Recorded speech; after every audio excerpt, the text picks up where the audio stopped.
habitat and also some of the more important characteristics for living organisms. Is it? Now, in today's class, we shall discuss in detail about the aquatic habitat. Okay, already you know that what is habitat? Habitat is a place where actually the living organisms lives and its surroundings will provide the shelter, food and everything to it. Is it? That is called as habitat. And also we have discussed about terrestrial habitat. Now we shall discuss about aquatic habitat. What is aquatic habitat? Aquatic habitat means that is a place inside water where actually the aquatic animals live. Is it? Animals or maybe plants. That is called as aquatic habitat. Yes, my dears, in aquatic habitat, we come across two types, which is what you are observing here. This is the ocean. You might have visited ocean, is it? Ocean and seas. You might have visited in your tour or in your picnic. You might have visited beach, is it? That is the nothing but a salt water, is it? Here also oceans are considered as salt water content. Here in oceans, you might have seen some of the, we can see some of the animals which are not in streamlined body, which are not having streamlined body. Those are just octopus, seahorse, is it? Those do not have streamlined body even though they are living inside the water. Here, water will provide shelter and also food to those living organisms which live inside the water.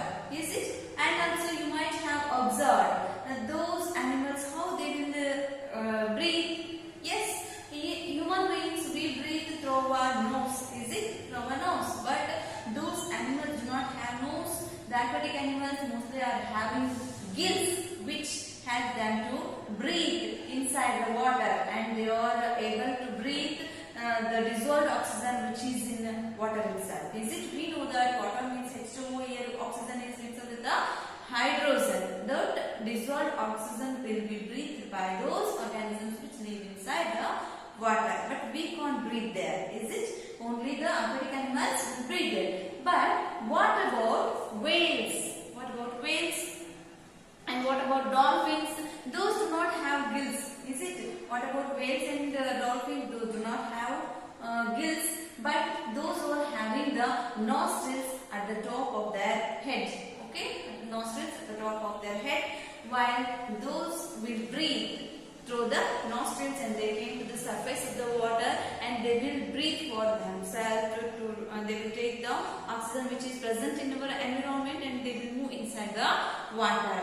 Blue whale is also considered as the biggest animal in the world. Is it?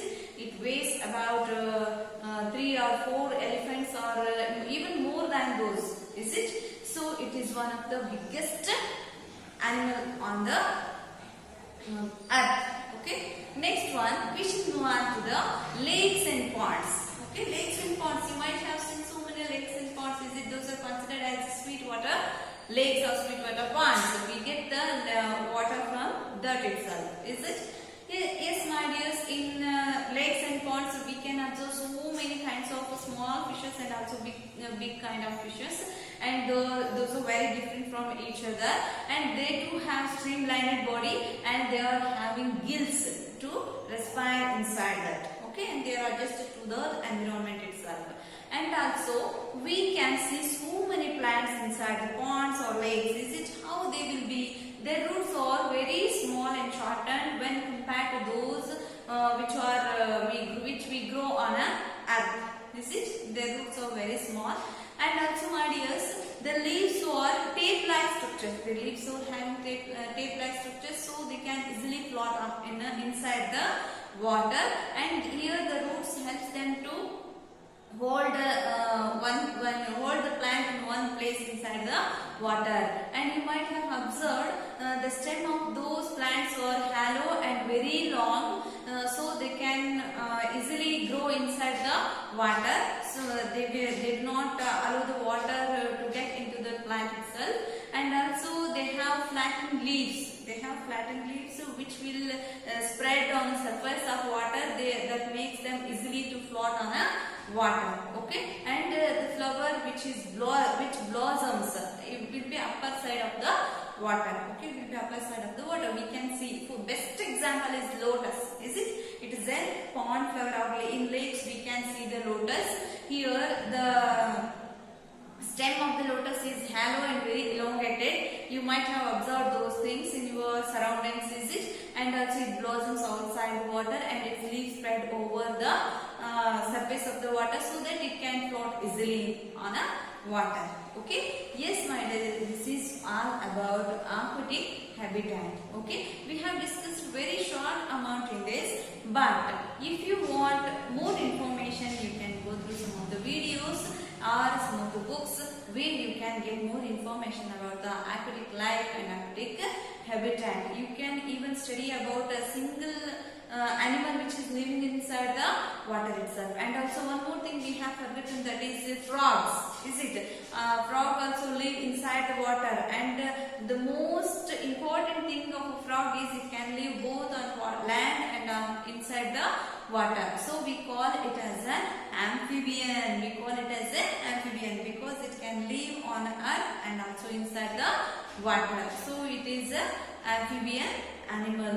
We can see this in a water also. Here also with its skin it will be breathing. Okay, with its skin it will be breathing, and it's having a more well designed organization in its body parts rather than those which are living inside the aquatic habitat, just like blue whale or fish or some of the animals like octopus, seahorse, like that. Okay, rather than these animals, this is having well differentiated body parts inside the frog. Okay, so when we go to the higher classes, we are going to dissect the frog to observe the body parts of the frogs. Is it? Yes, my dears, this is all about the aquatic habitat which you are going to learn in your 6th standard, and in your higher classes you will learn more about the aquatic animals. Okay, thank you, my dears. I hope all of you have understood this chapter, the living organisms. In our next class we should meet with the